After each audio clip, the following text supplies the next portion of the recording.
ഈ കഴിഞ്ഞ 10 വർഷത്തെ ഏറ്റവും പ്രധാനപ്പെട്ട സംഭവങ്ങൾ എന്ന് പറയുന്നത് സമാനതകളില്ലാത്ത ദുരന്തങ്ങളായിരുന്നു. നമുക്കറിയുന്നത് പോലെ തന്നെ ഓക്കി, നിപ്പ, കോവിഡ്, അതുപോലെ തന്നെ മഹാപ്രളയം. ഈ ഓരോ ദുരന്തങ്ങളെയും സർക്കാർ നേരിട്ട രീതി ആഗോളതലത്തിൽ തന്നെ പ്രശംസ നേടിയതാണ്.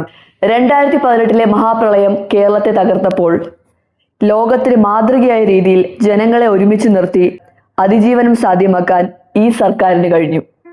നിപ്പ വൈറസിനെ തുരത്തിയും തുടർന്ന് വന്ന കോവിഡിനെ ബ്രേക്ക് ദ ചെയിൻ എന്ന ക്യാമ്പയിനിലൂടെ പിടിച്ചു നിർത്താനും ഈ സർക്കാരിന് കഴിഞ്ഞു.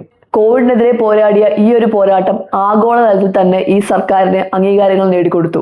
ഈ സമയത്തുണ്ടായിരുന്ന ഭക്ഷ്യക്കിറ്റ് വിതരണവും അതുപോലെ തന്നെ കമ്മ്യൂണിറ്റി കിച്ചണുകളും സർക്കാരിന് ജനമനസ്സുകളിൽ ഇടം നേടിക്കൊടുക്കാൻ വലിയൊരു കാരണമായിട്ടുണ്ട്.